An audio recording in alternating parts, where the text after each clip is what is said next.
Hey les bambins, j'espère que vous allez bien, en tout cas moi ça va nickel. On se retrouve aujourd'hui pour une nouvelle vidéo sur 3 compétitions différentes, la Coupe du Roi, les huitièmes de finale avec 4 rencontres, Barcelone-Betis de Séville, Elche contre l'Atlético de Madrid, l'Athletic Bilbao contre Osasuna, le Real de Madrid contre le Celta Vigo, il y aura également de la Serie A, comme contre le Milan AC, l'Atalanta de Bergame contre la Juventus de Turin, très gros classique, et l'Inter de Milan contre Bologne, très belle affiche également, et enfin la Championship avec 3 rencontres, Cardiff contre Watford, également Plymouth contre Oxford, et également Blackburn contre Portsmouth. N'hésitez pas à venir nous rejoindre sur le site VIP, les réseaux sociaux, tout est à l'écran et en description. N'hésitez surtout pas à mettre vos pronostics, vos critiques positives ou négatives, votre petit pouce qui va bien pour faire monter la vidéo le plus haut possible, et n'oubliez surtout pas de rejoindre la communauté qui a dépassé les 19 100, merci encore. On attaque par les huitièmes de finale donc, et le FC Barcelone contre le Betis de Séville. Le FC Barcelone a humilié le Real de Madrid en finale de la Supercoupe d'Espagne, gagnant 5-2.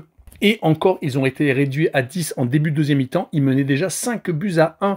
Ils les ont atomisés comme au match aller à Santiago Bernabéu, gagné 4-0. Ils avaient pourtant eu des coups de mou ces derniers temps avec des défaites à domicile contre Leganés, également contre l'Atlético de Madrid et Las Palmas. Mais depuis donc 3 rencontres, ils enchaînent les bonnes performances en Coupe du Roi contre un club amateur, contre l'Athletic Bilbao en Super Coupe d'Espagne, mais déjà en demi-finale et donc en finale contre les Madrilènes. Ils sont actuellement 3e du championnat, ont 6 points de retard tout de même sur l'Atlético de Madrid et 5 sur le Real de Madrid, mais ils peuvent très bien se rattraper s'ils continuent les bonnes performances. Ils vont jouer contre le Betis de Séville, qui est 10e en Liga, qui vient de perdre à Valladolid, une des équipes en difficulté. Il restait pourtant sur des résultats plutôt intéressants, avec 7 matchs consécutifs sans défaite, 5 victoires et 2 matchs nuls seulement, mais donc ils sont tombés contre Valladolid. Sur ce match-là, je verrai quand même Barcelone s'imposer, mais seulement 2-1, avec les deux équipes qui marquent et une cote 1,70. Et on continue avec Elche contre l'Atlético de Madrid. Elche reste sur 4 victoires consécutives, mais rappelons qu'ils jouent en Segunda B actuellement. Ils sont second derrière Almeria, à 3 points donc du leader. Ils espèrent monter directement en Liga. Ils ont réussi à sortir au tour précédent une équipe de Liga, justement Las Palmas, 4-0 en plus. Et ils restent sur 10 matchs consécutifs sans défaite, toutes compétitions confondues. Mais ils vont jouer contre l'Atlético de Madrid qui vient de prendre la tête du championnat avec cette victoire contre Osasuna, pendant que les autres équipes du haut de tableau jouaient la Supercoupe d'Espagne. Ils viennent d'enchaîner une 14e victoire, toutes compétitions confondues, c'est totalement hallucinant. Leur dernier revers remontait à un déplacement Betis de Séville et c'était le 27 octobre. Depuis, des victoires marquantes au Parc des Princes et également à Montjuïc à Barcelone. Sur cette rencontre, je verrai une victoire courte de l'Atlético de Madrid 1-0 et je verrai la combinaison double chance N2 et moins de 3,5 buts sur le match avec une cote 1,54. On continue avec l'Athletic Bilbao contre Osasuna. Les Basques sont 4e actuellement de Liga alors qu'Osasuna est 11e. L'Athletic vient d'être éliminé en Supercoupe d'Espagne en demi-finale contre le FC Barcelone. Ils avaient pourtant réussi de très belles choses juste avant. 15 matchs consécutifs sans défaite, toutes compétitions confondues, et une place de 4e qui leur permet pour l'instant d'accéder à la Champions League.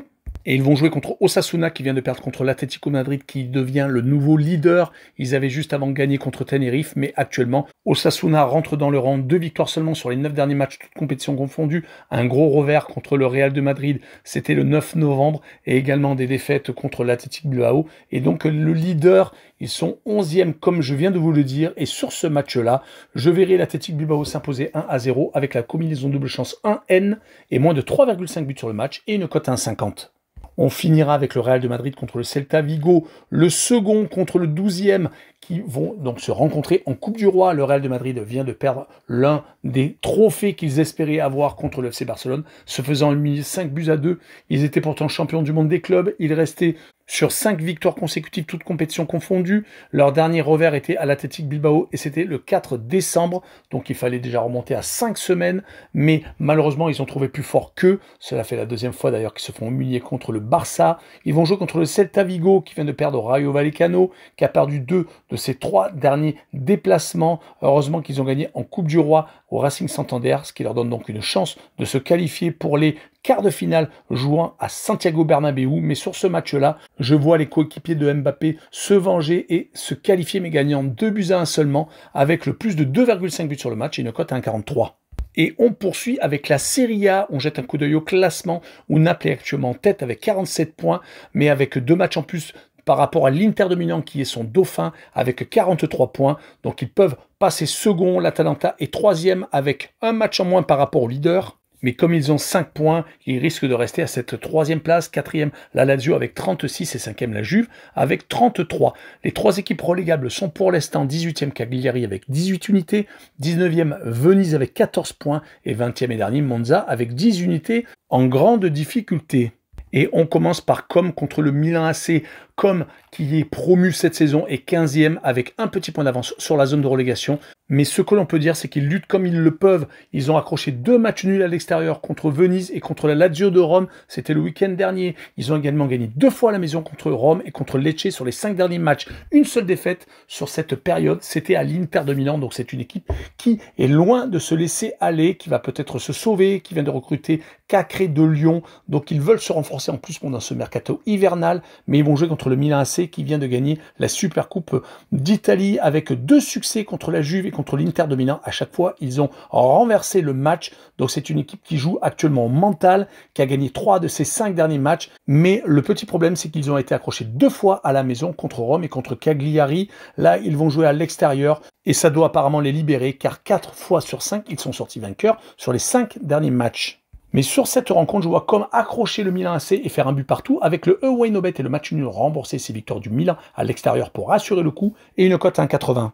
Le match suivant est la grosse affiche, l'Atalanta de Bergame contre la Juve, le troisième contre le cinquième. Il y a quand même 9 points d'écart entre les deux équipes. L'Atalanta lutte pour le titre, mais sur les 2 derniers matchs, ils se sont fait accrocher contre la Lazio et l'Udinese, perdant 4 points. Ils ont également perdu en Supercoupe d'Italie en demi-finale contre l'Inter de Milan 2-0. Donc cela fait 3 matchs qu'ils ne gagnent plus.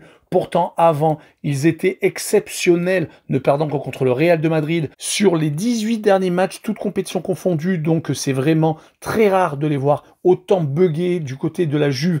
Par contre, une fois de plus, ils ont été accrochés. C'est leur 12e match nul. C'est totalement hallucinant. C'est la seule équipe d'ailleurs qui est invaincue en championnat d'Italie. Mais malheureusement, donc les matchs nuls, ça les fait régresser au niveau du classement. Ils ont 14 points de retard sur le leader Naples. C'est vraiment incroyable. Ils viennent de perdre récemment contre le Milan AC en Supercoupe d'Italie en demi-finale. Menant 1-0, ils ont été renversés en deuxième mi-temps.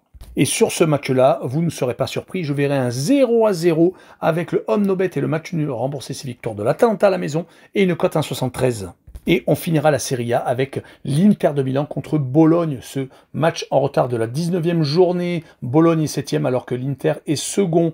Il y a quand même 14 points d'écart entre les deux équipes. L'Inter de Milan vient de perdre un des titres qu'ils espéraient avoir contre le Milan AC. En plus, perdant 3-2, c'est déjà la deuxième défaite contre leur ennemi juré. Ils ont par contre réussi à se rattraper à Venise gagnant 1-0 en Serie A. Ils voguent de succès en succès car ils ont gagné 12 de leurs 14 derniers matchs, leur permettant d'être potentiellement leaders s'ils gagnent leurs 2 matchs en retard. Ils vont jouer tout de même contre une équipe de Bologne qui est accrocheuse, mais qui joue également la Champions League, qui a très mal débuté avec 2 défaites, en particulier contre les clubs français, à la maison en plus contre Monaco et contre les Lillois. Ils viennent sur les 5 derniers matchs de gagner à 2 reprises. On fait 2 matchs nuls, ils n'ont perdu qu'une seule fois, mais c'était contre le Hellas Vérone, une grosse surprise, qui est actuellement 17e. Bologne est une équipe qui s'est rattrapée car ils avaient quand même commencé moyennement le championnat. En tout cas, sur cette rencontre, je verrai l'Inter quand même s'imposer 2-0 et je verrai les interistes marquaient le plus de 1,5 but sur le match avec une cote à 1,55. Et on finira avec la Championship, la D2 anglaise, avec un petit coup d'œil au classement, où Leeds est actuellement en tête avec 53 points, deuxième Burnley avec 52 à égalité avec Sheffield United qui est troisième, donc tout est serré en tête, et le quatrième n'a que 3 points de retard sur le leader, ils ont 50 unités, et c'est Sunderland. En fin de classement, 3 équipes sont en difficulté un peu plus que les autres. Hull City est 22e avec 23 points, à égalité de points avec le 23e qui est Cardiff, les Gallois, et 24e Plymouth qui n'a que 20 points et qui vient de perdre son entraîneur Wayne Rooney. Et on commence par la première rencontre, Cardiff contre justement Watford, qui est actuellement 9e, Cardiff est 23e, et ils viennent de réaliser 2 exploits. Ils se sont imposés déjà contre leur adversaire du soir, Watford, c'était le 29 décembre, 2-1 en déplacement. Ils ont enchaîné depuis avec 2 matchs nuls contre Coventry et Middlesbrough, une équipe qui est dans le top 5, et ils viennent de se qualifier chez le 3e en FA Cup, 1-0 à Sheffield United. Donc cela fait 4 matchs consécutifs sans défaite. Et ils vont rencontrer l'équipe qui est 9e mais qui vient de perdre ses 4 derniers matchs, qui vient de se faire éliminer à Fulham, pensionnaire de Première Ligue en FA Cup.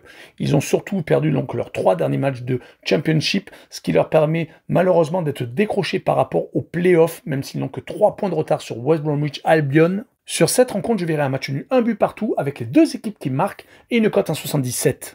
On poursuit avec Plymouth, le dernier contre Oxford, le 17e et promu cette saison. Plymouth vient de réaliser l'exploit de se qualifier en FA Cup pour le prochain tour, gagnant une équipe de Première Ligue à l'extérieur, Brentford, qui est pourtant une équipe qui est très difficile à jouer. Ça leur fait 3 matchs consécutifs sans défaite, ce qui est peut-être une première depuis le début de la saison, car ils avaient accroché également Bristol et également Stoke City. C'est une équipe qui n'a que 20 points en 25 journées jouées. On peut également remarquer qu'à la maison, ils ne perdent pas tant que ça sur les 5 dernières réceptions, toutes compétitions confondues. Ils n'ont perdu qu'à une seule reprise, mais ont fait beaucoup de matchs nuls. Ils vont jouer contre une équipe de Oxford qui vient de perdre à Exeter en FA Cup, mais qui avait surtout enchaîné des matchs très compliqués et très importants pour eux, avec des victoires à la maison contre Cardiff et Plymouth, une victoire à Millwall et un match nul à Preston, qui leur permettait donc de remonter légèrement au classement et de compter maintenant 5 points d'avance sur Hull City qui est 22e. Sur ce match-là, je verrai un 0-0 avec la double chance 1N et une cote à 1,45. Et on finira cette vidéo avec Blackburn contre Portsmouth. Blackburn est 7e contre le 21e Portsmouth qui est à égalité de points avec le 22 et le 23e, donc en grande difficulté. Ils ont beaucoup trop de mauvaises périodes. Actuellement, ils n'ont gagné qu'une seule fois sur les 5 derniers matchs et 4 défaites surtout. Ils vont surtout jouer contre une équipe de Blackburn qui vient de se qualifier en FA Cup, gagnant à Middlesbrough, qui avait pourtant enchaîné des résultats assez piètres, qui les a fait glisser au classement. Ils étaient dans le top 6, maintenant ils se retrouvent 7e à 1 point, par exemple de West Bromwich qui est 6e et pour l'instant dernier qualifié pour les playoffs. Attention à Blackburn. Mais comme Portsmouth perd tous ses matchs à l'extérieur actuellement, je verrai donc une victoire de Blackburn 2-0 avec les 2 équipes qui ne marquent pas et une cote à 1,91. Voilà, on en a fini avec cette vidéo. N'hésitez pas à venir nous rejoindre. Ciao les bambing!